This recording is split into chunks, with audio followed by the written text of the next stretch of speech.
अच्छा, ये देखिए हम एटॉमिक स्ट्रक्चर एमसीक्यूज की डिस्कशन कर रहे हैं।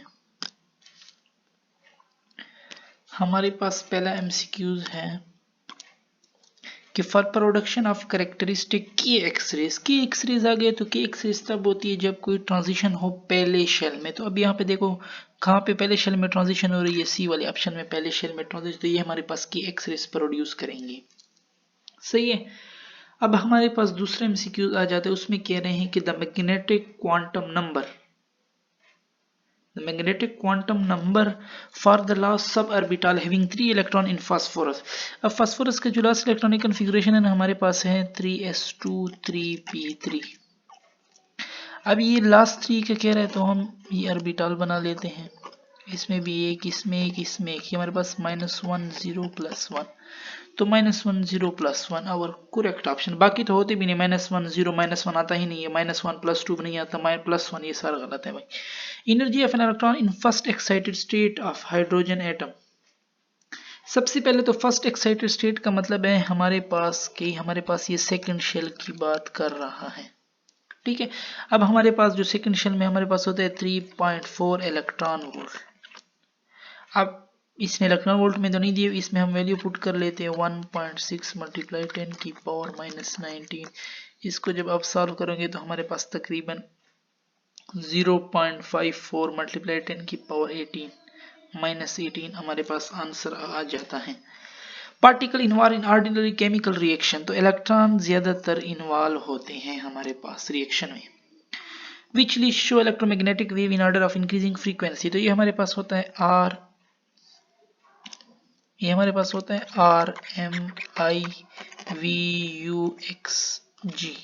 Radio waves, microwave, infrared, visible, ultraviolet, x ray और गामा रे, ये हमारे पास इंक्रीजिंग फ्रीक्वेंसी होती है। तो देखो इंक्रीजिंग फ्रीक्वेंसी, ये बी वाला ऑप्शन हमारा करेक्ट हो जाएगा, RIU गामा।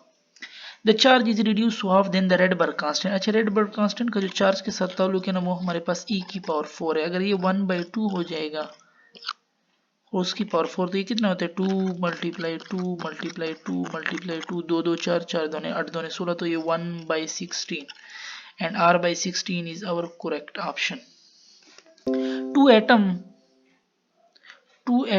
एक के इलेक्ट्रॉनिक कन्फिग्रेशन दी हुई है, दूसरे की इलेक्ट्रॉनिक कन्फिग्रेशन दी हुई है, कौन सा कंपाउंड बनाएंगे? ये देखो ना, इसकी ये भी एक इलेक्ट्रॉन लॉस करेगा, ये एक इलेक्ट्रॉन गेन करेगा, तो ये हमारे पास दोनों x और y हमारे पास बना देंगे, या a b हम कह सकते हैं, ठीक है।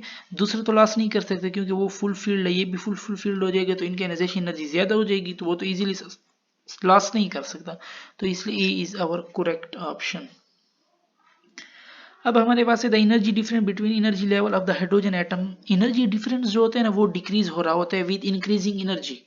हायर शेल में हम जा रहे होते हैं, एनर्जी तो इंक्रीज हो रही थी, लेकिन जो उनका डिफरेंस होता है ना वो हमारे पास decreases with increasing energy. B option is our correct.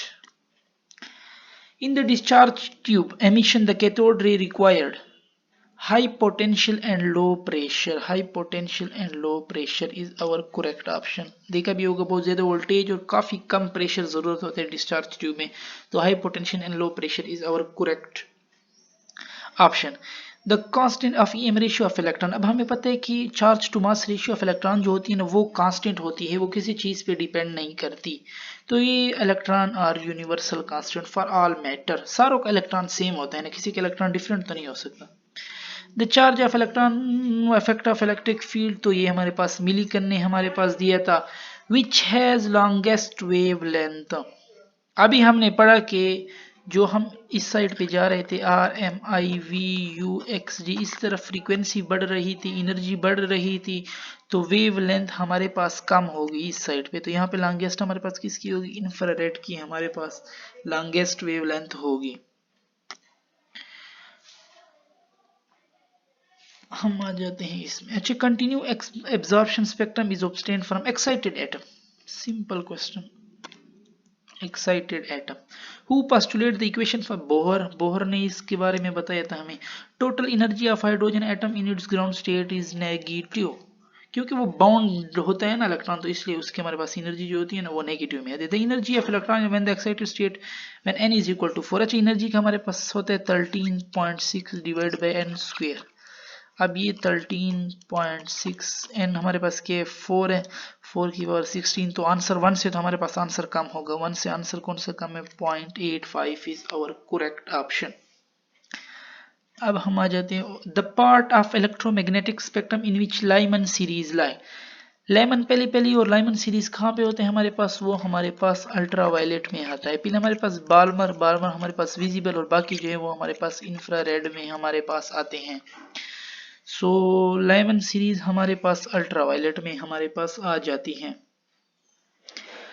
Which observe in visible region, अभी हमने पढ़ा वो बाल्मर जो है ना वो हमारे पास विजिबल रीजन में। ट्रांजिशन फ्रॉम N4, जब भी कोई ट्रांजिशन होगी तीसरे शेल में, पहले शेल में अगर होगी कहीं ऊपर से तो हम उसको लेमन कहते हैं, जब दूसरी शेल में होगी हम उसको बाल्मर कहते हैं, जब तीसरे शेल में होगी हम उसको पास्चन कहते हैं। तो ये 3 में हो रही तो passion is our correct option.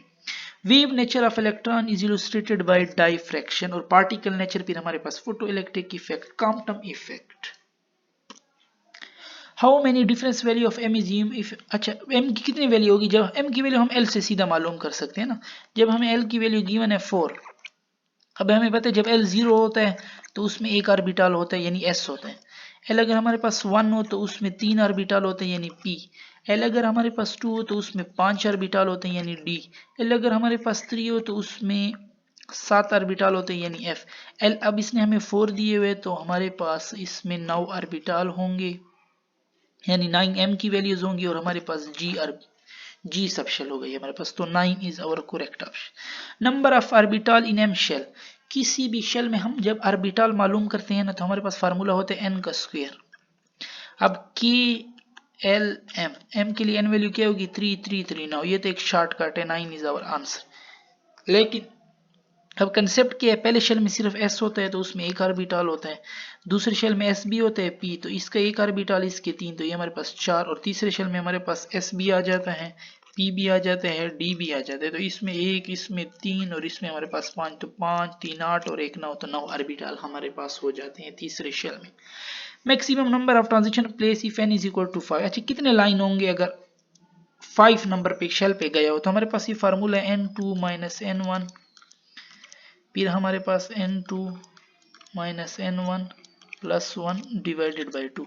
n2 हमारे पास 5 है माइनस 1, फिर हमारे पास 5 माइनस 1 प्लस 1 डिवाइड बाई 2, तो ये कट गए 5 minus 1 4 4 5 20 divide by 2, 20 divide by 2, our answer is 10, 10 is our, तो 10 लाइंस हमारे पास आएंगी।